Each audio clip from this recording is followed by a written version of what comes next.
from 6 weeks out, or about 5 weeks out, until the main event. Let's go over see who the dangerous unseeded players are and who are the top seeds for the event. So starting with the top 32, which are all the seeded players, the top 4 seeds at this stage will be Swiatek, Sabalenka, Gauff, and Rybakina. Some of the lower seeded players at this stage, that could be a problem for some of the top seeds as well. Players like Ostapenko, the 13th seed. Krejcikova is also there at number 10. And also Sofia Kenin, she sneaks in as the number 32 seed at this stage. Of course, this could change as we get closer to the event, but at this stage, Kenin will be seeded at the Australian Open, which means that she might have to play one of the big names in the third round. But the main thing for the top players is that Kenin won't be unseeded, which means no first round matches at this stage. Heading to the first lot of unseeded players, though, you can see there some dangerous players like Fernandez, who had a really good end to the 2023 season. Danielle Collins, a former Australian Open finalist, she'll be unseeded at the event. Could be a first round matchup for somebody in the top 10. And Paola Badosa also could be a danger if her back isn't giving her troubles like it did for the most part of this season. So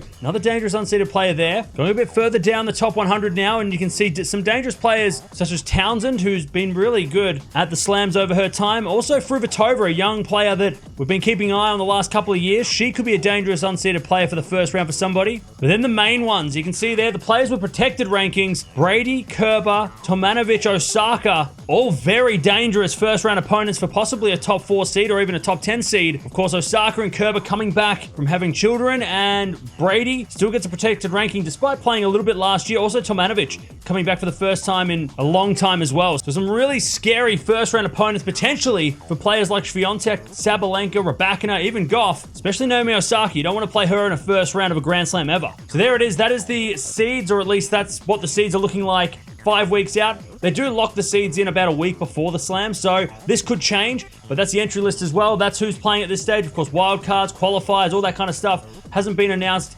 exactly yet, especially the qualifiers. They don't start until the first week or the week before the Australian Open actually starts. Raducanu, Venus Williams, those type of players we aren't seeing in this list, but they could be in the list in a couple weeks' time. Let me know down in the comments below. Who do you think is the most dangerous unseeded player in this draw? Personally, I think it's Osaka. I think Naomi Osaka, we know what she can do, especially at the Australian Open, and she seems to have some extra motivation coming into this tournament now that she's had a kid and she hasn't played for the best part of a year. So that could be a really interesting matchup between her and somebody in the top 10 in the first couple of days. But that's the entry list for the women for the Australian Open. Of course, the seedings confirmed but not locked in yet.